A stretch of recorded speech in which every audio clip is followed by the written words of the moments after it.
Hi everyone, welcome to the Middle School Visual Arts PLC group. My name is Alicia Montgomery and I'm the moderator for this group.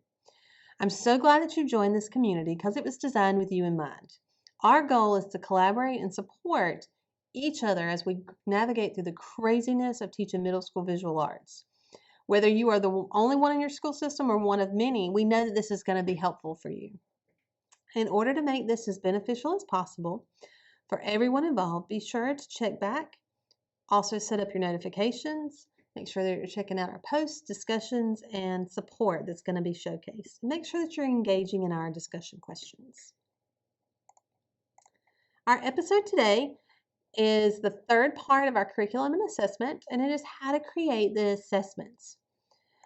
Some of our TEKS standards tell us that assessment is just as important as your planning. It allows teachers to give students feedback on their performance, but it also allows teachers to use this data to improve their instruction. There are two TEKS standards that directly correlate with assessment. It's number 5, which is assessment strategies, and it reads, the teacher systematically chooses a variety of diagnostic, formative, and summative assessment strategies and instruments that are valid and appropriate for the content and the student population. And then the other one is number 6, and it's assessment uses. The teacher systematically gathers, analyzes, and uses relevant data to measure student progress, to inform instructional content and delivery methods, and to provide timely and constructive feedback to both students and parents. So with those things in mind, what kinds of assessments do we need to be doing? First, I want to describe the 3 types of assessments. The first one is diagnostic assessments. So what are diagnostic assessments? A diagnostic assessment is just a form of pre-assessment where teachers can evaluate students' strengths, weaknesses, knowledge, challenges, those kinds of things before we do any instruction. And why do we do these types? This helps us adjust our curriculum to meet the needs of our current and future students. So it helps us a lot with differentiation and then improving our strategies as we go along as teachers. A diagnostic assessment is just a form of pre-assessment. These assessments allow instructors to adjust their curriculum to meet the needs of our students. And one of the ways that I do this is you could do it with a pre-test. You could do it with mini labs or skills assessments. And so some of the things that I do at the beginning of each group of students are just very basic cutting skills, drawing skills, some simple color pencil techniques, coloring and shading skills, a mixing color assessment, just some really basic things to kind of see where my students are so I know where we need to work from or what we're starting with so that we can improve and have progress as we go through. The next type is formative assessments. Formative assessments refer to a wide variety of methods that teachers use to conduct in-process evaluations of student comprehension, learning needs, progress during a unit. These are really for learning. So the value of a formative assessment helps learning to happen faster. It helps our students to grow artistically, and it helps teachers to grow too. So studies have shown that formative assessment accelerates learning. The action research conducted and documented by educators involved in arts assessment for learning corroborates this. Many teachers have noted that the time spent setting up and acclimating their students to a formative assessment process was more than made up for by the speed at which their students achieved standards and benchmarks. Feedback is really a shared responsibility. Feedback from their peers are less dependent on their teachers for that feedback to see if they're doing things right or wrong. So I make sure and incorporate this into my classroom very quickly and simply. It doesn't have to be anything that takes a lot of time. Students are really growing artistically. So formative assessment focuses on our students, their works, their processes. And by doing this, students take much more ownership in their artwork. And then it also provides information for teachers that helps them become more effective. And we can use self-assessments from exit tickets or sketches to reorganize small groups of students that when you need to focus on more, or maybe hey, if nobody got this, I need to think about how I taught it and figure out a way to teach this better. Maybe break it into smaller chunks, do a little more step by step.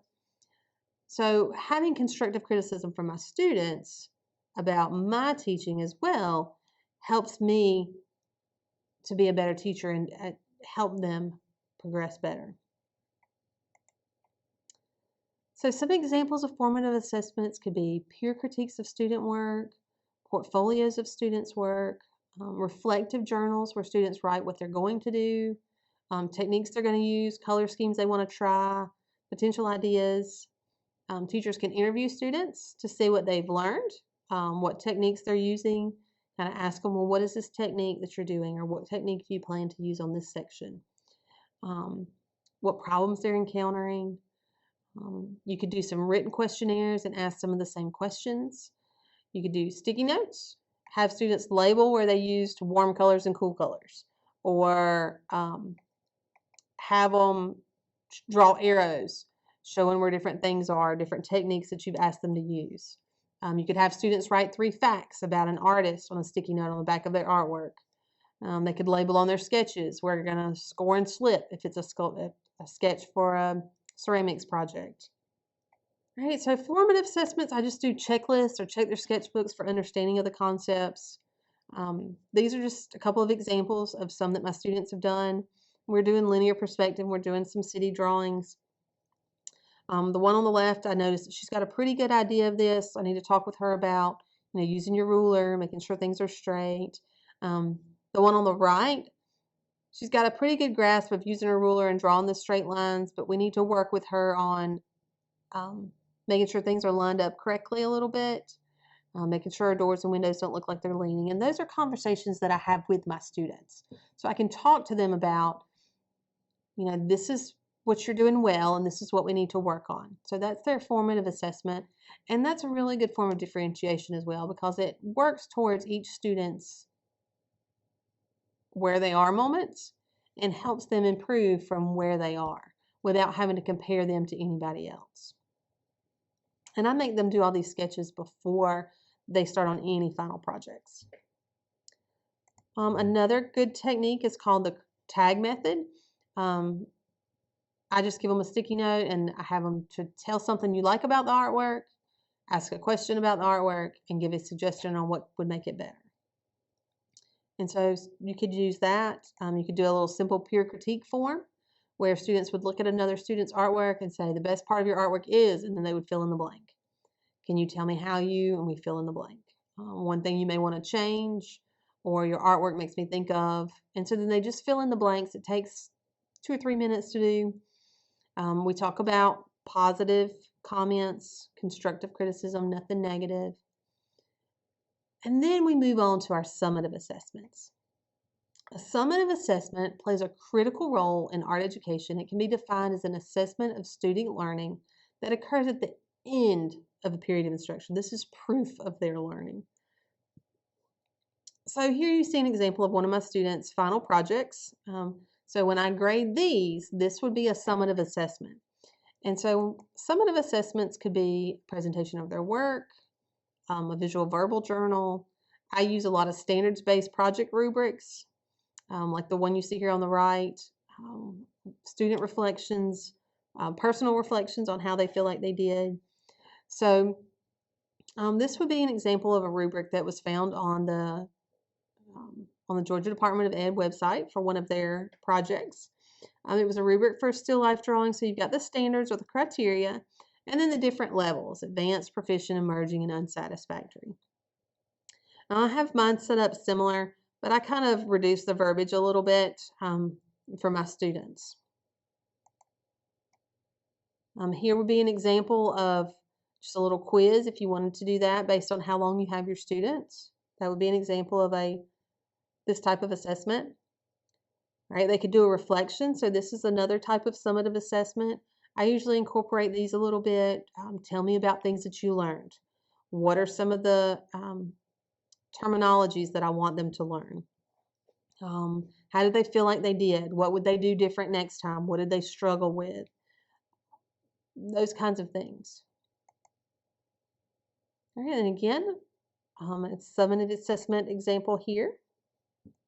So some of the self-reflection examples I use with my students: list the elements and principles of design you used. Pick one and tell me how you used it. If it's like we were doing that project that I just showed you the example of, define in your own words 1-point linear perspective. What type of rhythm did you use? What type of balance did you use? What did you have trouble with? What did you do well? And then I always include those last two. What did you do well and what could you have done better? So these are just some of the ways that I do assessment. I hope these are helpful for you.